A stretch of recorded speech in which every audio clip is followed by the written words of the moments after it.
Assalamualaikum warahmatullahi wabarakatuh. Saya Ummul Afifah binti Yusof, pelajar diploma Pascasiswa Pendidikan dari Universiti Sultan Zainal Abidin UNIZA dari kampus Putrajaya, dan insya-Allah hari ini saya akan menerangkan mengenai salah satu aktiviti pembelajaran abad ke-21, dan saya memilih aktiviti rotating review.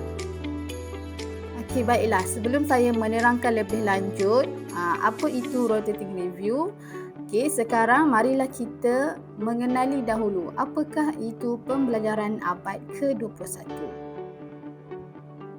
Okey, baiklah. Mari kita tengok sama-sama apa itu pembelajaran abad ke-21. Ia juga kita dipanggil sebagai PAK21. PAK21 ini ialah pembelajaran yang memusatkan murid.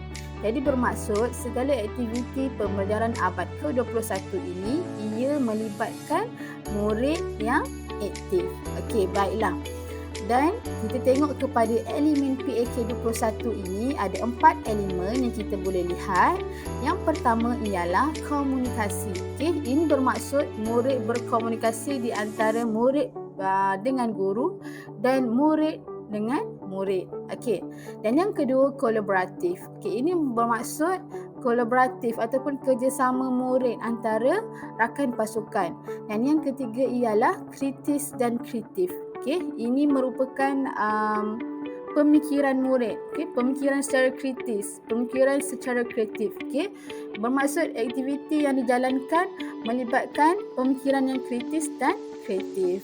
Dan yang keempat ialah nilai dan etika. Bermaksud dalam PAK21 ni ia menerapkan nilai dan etika. Okey, baiklah. Seterusnya kita pergi dahulu kepada maksud rotating review. Apa itu rotating review? Okey, baik. Kalau kita boleh lihat di situ, rotating review ini kita pergi kepada rotating dahulu.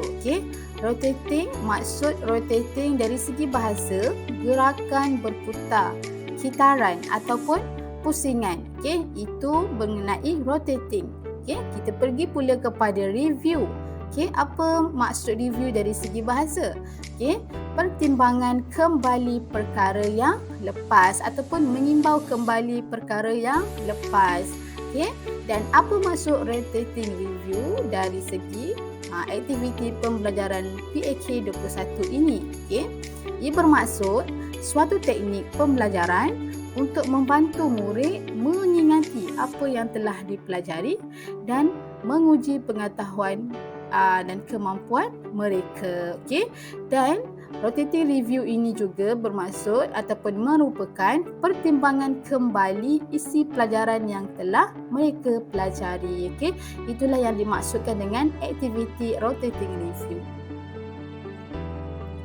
Seterusnya, bagaimana pula guru itu untuk melaksanakan aktiviti rotating review ini? Kalau kita lihat di sini, cara pelaksanaan aktiviti rotating review ini sangatlah mudah. Yang pertama, kita tengok step yang pertama. Setiap pasukan membincangkan sesuatu topik. Ini bermaksud guru itu dah bagi topik kepada murid. Kemudian pasukan itu perlu mencatatkannya di kertas dan memaparkan di tempat pasukan masing-masing. Ini bermaksud yang pertama, guru itu akan memberi sesuatu topik kepada setiap kumpulan. Dan topik itu akan sama. Setiap kumpulan topik akan mendapat topik yang sama. Kemudian mencatatkannya. Setelah membincangkan, setiap pasukan perlu mencatatkannya di kertas yang telah disediakan, dan selepas mencatat, mereka perlu memaparkan ataupun menampal di tempat pasukan masing-masing.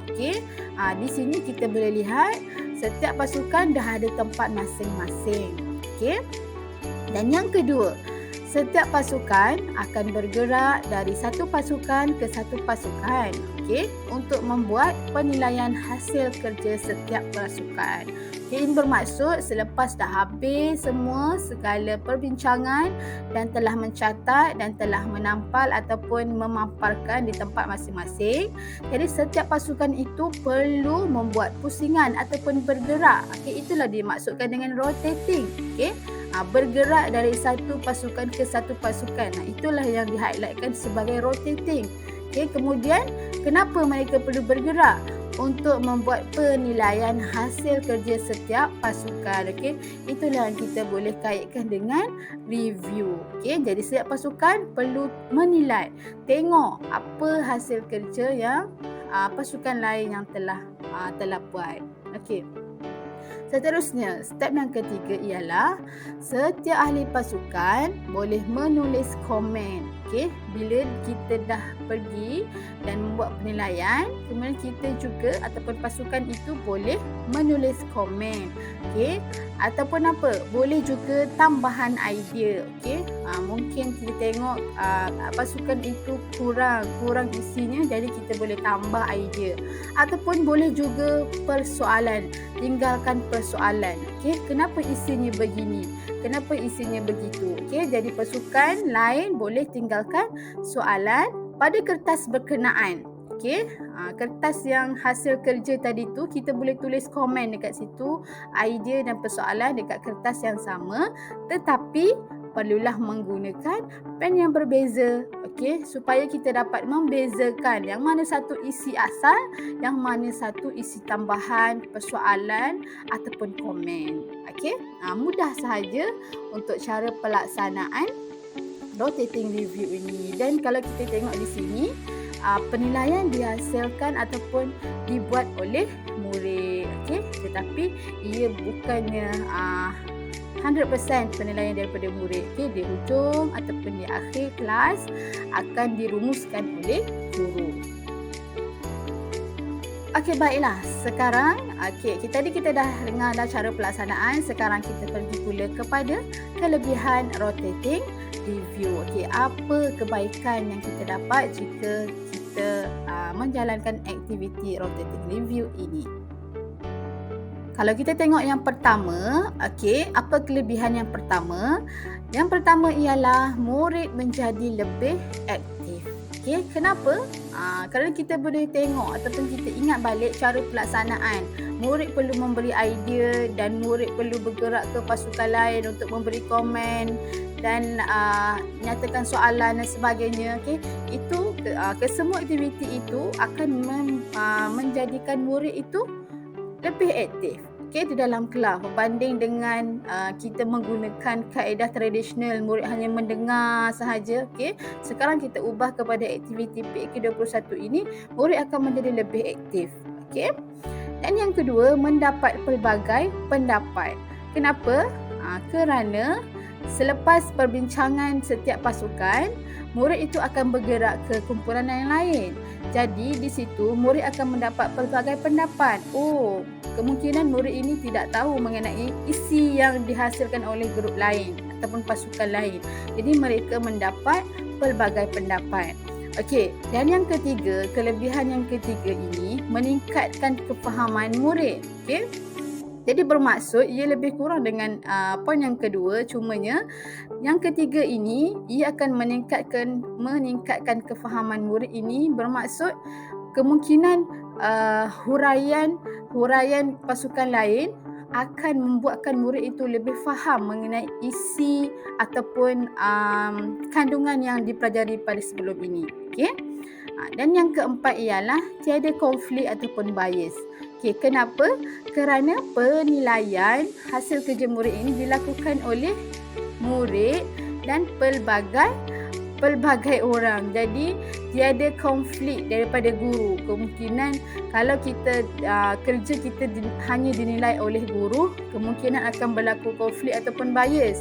Kemungkinan murid kesukaan guru itu akan mendapat pujian yang lebih, kemungkinan. Jadi di sini tiada konflik, tiada bias kerana penilaian ini dibuat oleh murid itu sendiri. Macam itu. Okey, tadi kita dah bincang mengenai kelebihan, sekarang kita pergi pula kepada kelemahan rotating review. Apa kelemahan jika kita jalankan aktiviti rotating review ini? Okey? Okey, baik. Saya hanya datangkan 2 sahaja kelemahan rotating review ini. Okey, kalau kita boleh lihat, yang pertama itu tiada konsistensi dalam penilaian. Okey, kenapa tak konsisten? Kerana penilaian daripada ramai murid, jadi bermaksud mereka ini tiada format yang mereka dapat untuk dinilai. Jadi pelbagai jenis komen ataupun pelbagai jenis penilaian yang mereka dapat. Jadi penilaian itu tidak konsisten. Okey, mungkin A mengata lain, B mengata lain. Mungkin A berpuas hati sangat-sangat dan mungkin B tidak, kurang berpuas hati. Okey, itu kita yang dinamakan sebagai tak konsisten dalam penilaian. Okey, yang kedua, menggunakan masa yang terlalu lama untuk menghasilkan aktiviti ataupun untuk menjalankan aktiviti rotating review ini. Ia mengambil masa yang terlalu lama. Okey, dimulakan dengan perbincangan. Okey, perbincangan itu pun sudah makan masa 10 ke 15 minit. Okey, kemudian murid itu perlu mencatatkan, menulis kembali poin yang mereka dah dapat. Okey, seterusnya murid akan bergerak kepada satu pasukan ke pasukan yang lain. Okey, jadi aktiviti itu memakan masa yang terlalu lama. Jadi guru perlu memilih masa yang sesuai, okey, untuk menjalankan aktiviti ini, iaitu aktiviti rotating review. Okey, saya rasa itu sahaja daripada saya, okey, mengenai pembelajaran PAK 21 iaitu rotating review. Okey, sekian, terima kasih.